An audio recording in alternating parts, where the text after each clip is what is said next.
Nung nakaraang linggo, siguro nabalitaan din naman ng marami sa inyo ay nag-submit na ng bids ang iba't ibang mga ibang back members natin para sa ating new City Hall at more or less handa na rin yung temporary City Hall natin sa ating mga staff, lalo na sa mga department heads. Talagang konting tiis, konting pasensya lang. Yung paglilipatan natin, hindi ganun kalaki ang mga espasyo para sa mga opisina natin. Talagang konting sakripisyo. Pero siniguro naman natin na magiging sapat ang mga espasyo natin. Marami tayong iiwan dito, gaya ng services para sa OSCA, gaya ng services ng SWAC. Mag-iiwan po tayo dito para continuous. Yung sa health, mag-iiwan din tayo dito, yung mga laboratory to ensure a continuous flow of services.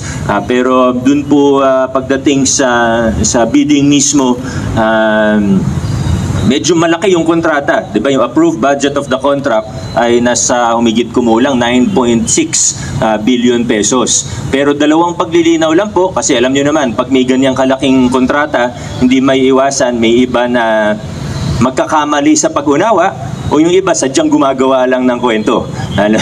Diba? So, sa dalawang paglilinaw lang, una, yung 9.6 billion ay approved budget of the contract. Hindi po yan contract price. Ibig sabihin, kung ano yung mabubuksan na bid na qualified at pinakamababa, malamang bababa pa yung presyo. Hindi natin alam kung hanggang saan, pero sigurado bababa pa yung presyo.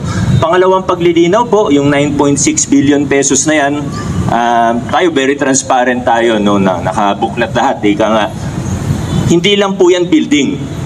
So kung sabihin mo building, masyado mahal yan kung building lang. Hindi po yan building lamang. Kasama po sa 9.6 billion yung site development.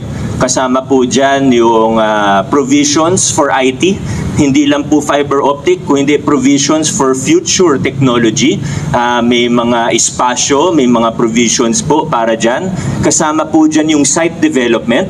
Kasama po dyan yung open spaces, including road lots. Kasama po dyan yung open spaces, including green spaces, na hindi lang po isang floor, kundi meron din pati sa itaas. Kasama dyan yung evacuation site or evacuation areas. Kasama dyan yung walkway na nasa labas ng building. Na sa totoo, pag binilang po ninyo, yung floor area na magiging gusali mismo ng City Hall building, nasa 46,000 square meters. Sobrang laki po ng gagawin natin. 46,000 square meters. Floor area pa lang po ito para sa mga opisina. At kasama syempre yung mga hallway, etc. Pero kasama rin po sa 9.6 billion na approved budget of the contract ay yung mga open spaces, yung corridor po na gagawin natin dito na matatanaw nyo hanggang revolving tower mula dito kung saan tayo nakatayo ngayon.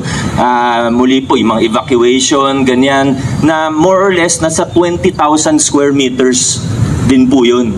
So muli po, hindi lang po building yung magiging contract price natin, na muli din po, hindi pa po final yan. So every step of the way, naghahanda din ako ng isang general briefer na pwede basahin ng kahit na sino. Susubukan ko maging hindi masyadong detalyado na wala nang magbabasa, pero nandun lahat ng pertinent, lahat ng mahalagang detalye.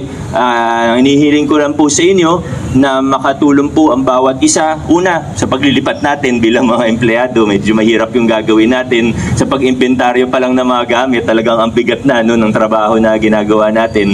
Pero pangalawa, pag may narinig po tayo na hindi ganun ka-accurate, pag medyo namamali, i-correct lang po natin sila.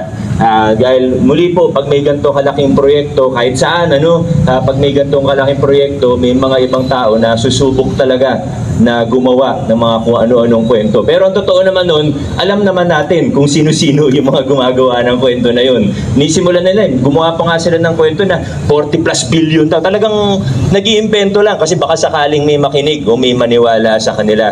Ang katakataka lang sa mga tao na ito ay noong mga panahon na totoong maraming korupsyon ang nangyayari, tikom ang mga bibig nila. Pero ngayon na malinis, transparent and above board, ang dami-dami pong sinasabi. So yan po, hingi po ako ng tulong sa inyo. Maraming salamat po. Now is an exciting time to be a Pasigueño. Ito na po yung pinakamalalaking proyekto sa kasaysayan natin, nagsisimula na po.